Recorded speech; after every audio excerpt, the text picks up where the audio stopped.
In the quiet corners of ancient history, a recurring pattern emerges among those who achieved true mastery over themselves and their destinies. They did not conquer the world by screaming louder than the crowd, nor did they find their strength by constantly seeking validation in the public square. Instead, they understood a secret that the modern world has largely forgotten: the immense, transformative power of intentional disappearance. There comes a time in every individual's journey where the noise of society becomes a parasite to the soul, scattering your focus, draining your resolve, and reducing your grandest ambitions to mere reactive whims. To break free from this cycle, you must learn the art of strategic scarcity. You must choose to step away from the endless demands of social performance, to wrap your plans in a blanket of absolute silence, and to retreat into the forge of your own mind. For the next 30 days, your goal is not to prove anything to anyone else, but to confront the only entity that truly matters, the person staring back at you in the mirror. The foundations of this radical retreat rest upon what the ancient Stoics called the dichotomy of control, a principle so simple yet so profound that it acts as an immediate anchor for a chaotic mind. Epictetus taught that our primary delusion is the belief that we can control external events, the opinions of others, or the outcomes of our labors.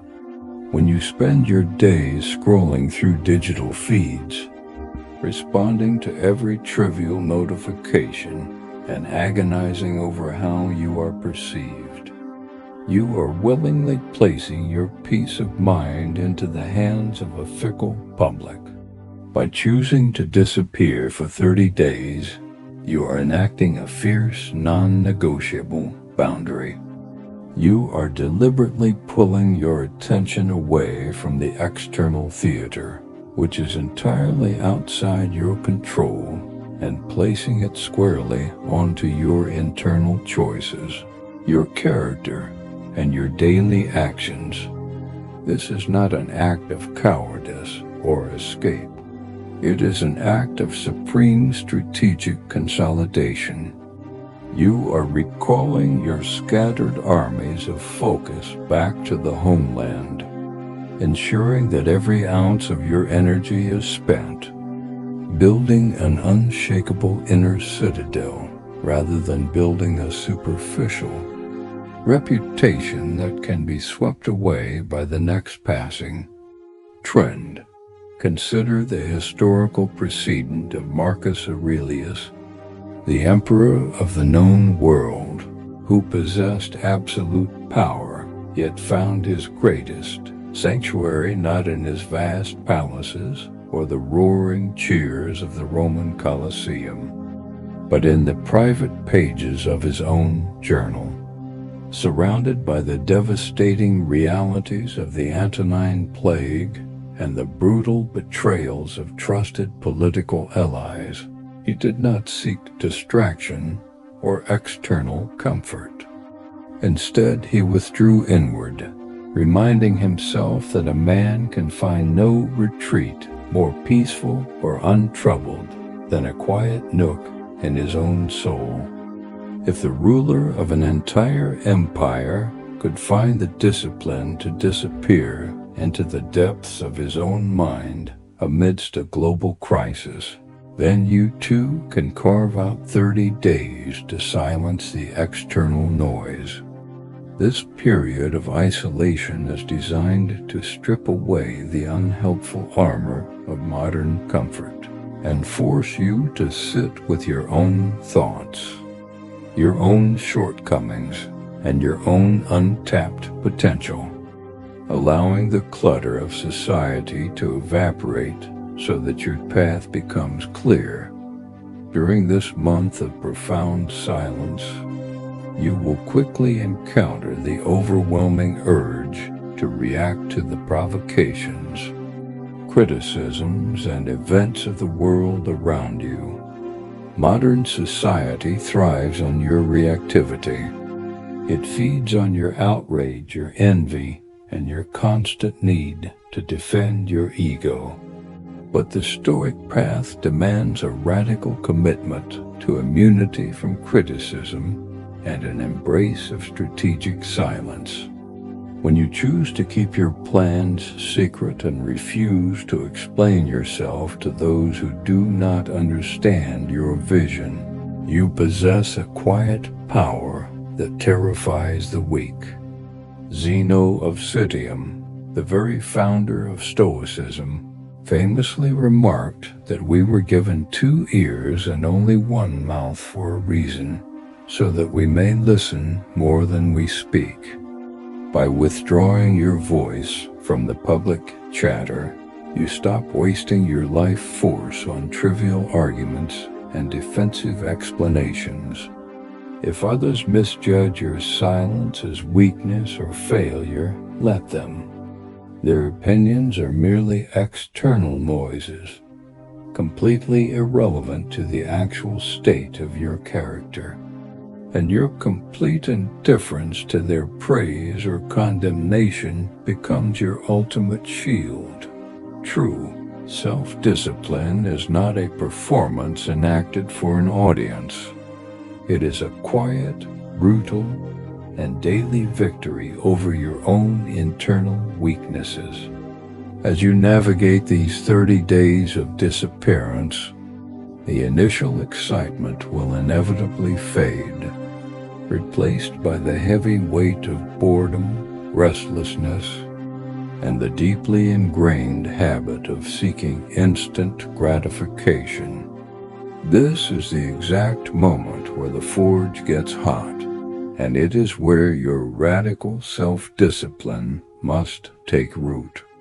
Conquering yourself means recognizing that the primitive parts of your mind will always clamor for comfort, luxury, and immediate pleasure.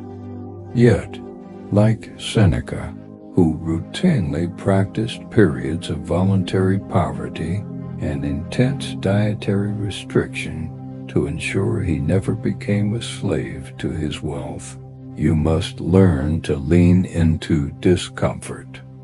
By consciously delaying gratification, maintaining an unshakable focus on your long-term goals, and executing your daily tasks, regardless of whether you feel motivated, you systematically dismantle the power that comfort holds over your spirit. This process of transformation is rarely comfortable, and it will inevitably bring you face to face with adversity, loneliness, and psychological friction. But instead of viewing these challenges as reasons to abandon your retreat, you must learn to view them through the transformative lens of amor fati, the radical love of one's fate. Every obstacle you encounter during these 30 days, whether it is an unexpected external setback or a wave of internal doubt, is not a barrier to your growth. It is the very raw material from which your growth must be sculpted. Marcus Aurelius beautifully summarized this mindset when he wrote that the impediment to action advances action, and what stands in the way becomes the way. When you stop wishing for an easier life and instead begin treating every hardship as a necessary, beautiful test designed to strengthen your resolve, you become entirely invincible. The loneliness of your disappearance transforms into a sacred space for self-examination, and the difficulty of your daily discipline becomes the very evidence that you are successfully breaking free from the mold of mediocrity. As the days of this month begin to stack upon one another, the compounding effect of your silence and focus will start to yield undeniable internal shifts. You will notice that the anxiety born from comparison begins to wither away when there is no audience to compare yourself to. Your mind, once fragmented by 1,000 digital distractions, will regain its natural depth, allowing you to think clearly, read deeply, and execute your work with an intensity you haven't felt in years. This is the true meaning of disappearing. It is not about hiding from the world out of fear, but about temporary removal so that you can return to the arena of life as a fundamentally altered individual. You are trading the cheap, fleeting currency of social approval for the heavy, permanent gold of self-mastery, ensuring that when you finally step back into the light, you do so not as a fragile leaf blown by the wind of external circumstances, but as an oak tree deeply rooted in its own unshakable virtue. The true measure of your 30-day disappearance is not found in how deeply you can hide, but in how thoroughly you can restructure your internal world so that you are no longer dependent on the external environment for your stability. When you isolate yourself from the constant feedback loops of modern society, you are forced to confront the vast, empty spaces within your own mind that you previously filled with noise, validation, and distraction. This confrontation is where the real work begins. It is easy to feel virtuous and disciplined when life is going exactly as planned and the world is smiling upon you. But the ancient Stoics knew that true character is forged only when the external props are kicked away. By cutting off the steady supply of cheap dopamine and public attention, you are intentionally initiating a process of psychological starvation. You are starving your ego of the praise it craves, and in doing so, you are forcing your deeper, rational self to take command of your life. As you move deeper into this period of isolation, you will notice a profound shift in how you perceive time and energy. In the ordinary routine of daily life, your energy is continuously fragmented, pulled in 100 different directions by the demands of friends, family, social media, and societal expectations. You are constantly reacting, answering questions you did not want to ask, and participating in games you never chose to play. When you step behind the curtain of absolute silence, this fragmentation stops. All the energy that was once scattered across the digital landscape begins to pool inside you, creating a reservoir of intense focus. This newfound clarity allows you to see your life with a piercing analytical objectivity.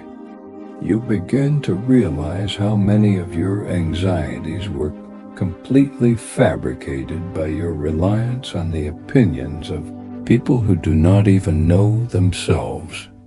You see that your fears of missing out were merely illusions, created by a world that profits from your restlessness.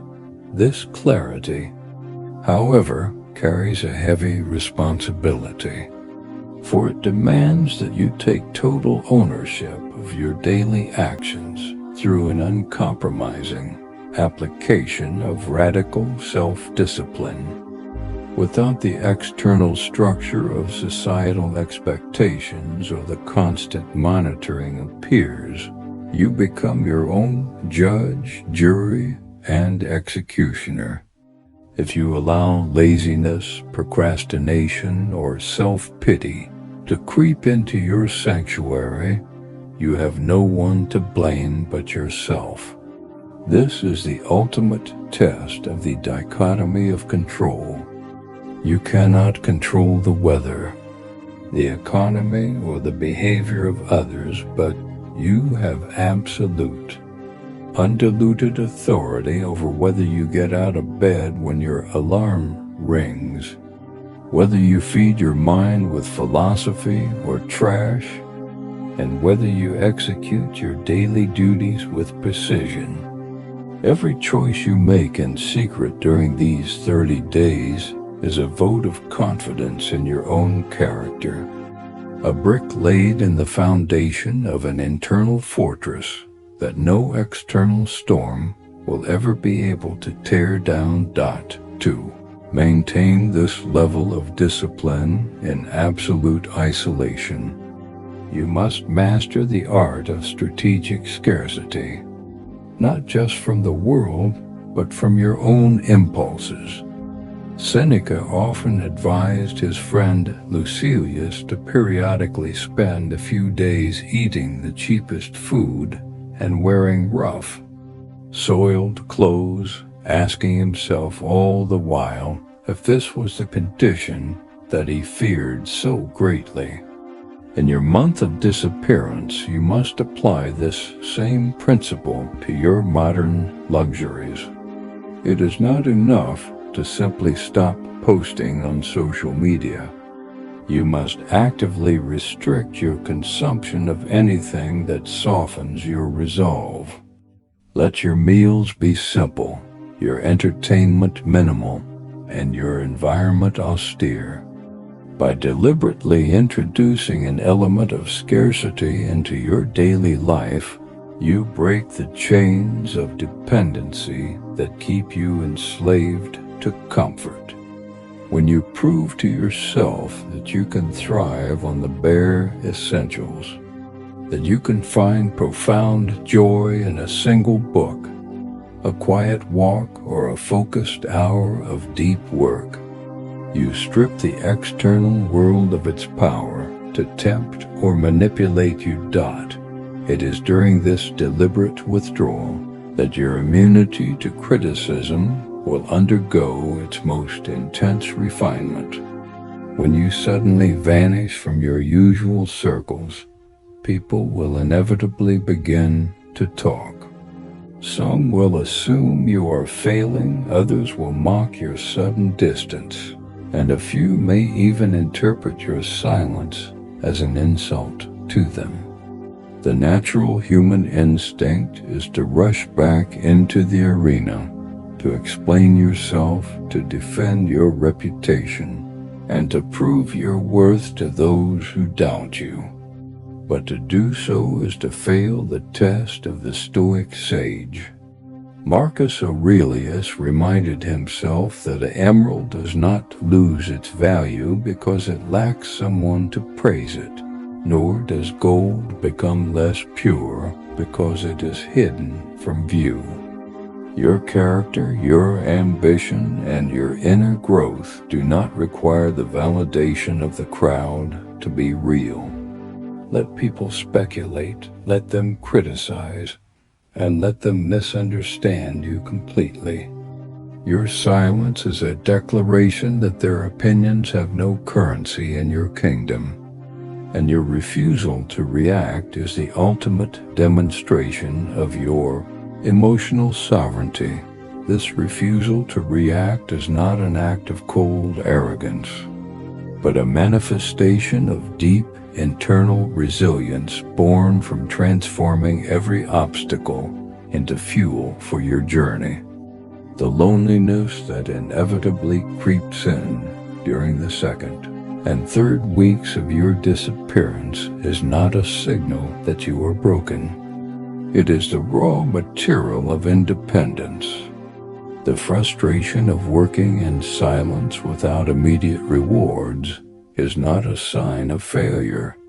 It is the resistance training required to build long-term stamina. When you fully embrace the principle of amor fati, you stop fighting against the friction of life and instead welcome it as a necessary partner in your evolution. You realize that you cannot have the strength of the oak without the violence of the winter wind. Every difficult hour of your isolation, every moment where you feel the urge to quit and return to the comfortable warmth of your old habits, is an invitation to practice virtue, to choose the higher path, and to solidify your devotion to excellence. As your 30-day retreat nears its conclusion, the internal transformation will begin to manifest as an unmistakable external presence. You will find that your posture is more grounded, your speech more deliberate, and your eyes more focused. You will no longer feel the frantic urge to fill every silence with meaningless chatter or to check your phone every few minutes for a fleeting hit of validation. You have spent a month looking directly into the abyss of your own mind, organizing its chaos and mastering its desires, and as a result, you possess a quiet authority that cannot be faked. You are no longer a passive consumer of life, drifting lazily wherever the currents of society push you. You have become an active creator, an individual who has looked at the worst parts of their own nature, applied the fierce discipline of philosophy, and emerged as an unshakable force. When you finally choose to step out of the shadows and return to the world, you must do so with the understanding that the environment you left behind has not changed, but you have. The same distractions will still be present. The same critics will still be whispering, and the same superficial temptations will still be pulling at your sleeve. But they will no longer have any hold over you. You have built a fortress within your soul during these 30 days, and its gates are entirely under your control. You will enter the public square not to seek approval, but to execute your purpose, not to join the noise, but to bring order to it. This month of strategic disappearance was never about escaping reality. It was about preparing yourself to conquer it. By mastering the art of silence, scarcity, and self-discipline, you have reclaimed your life from the hands of fate, ensuring that from this moment forward, your path is determined solely by the clarity of your own mind and the strength of your own virtue.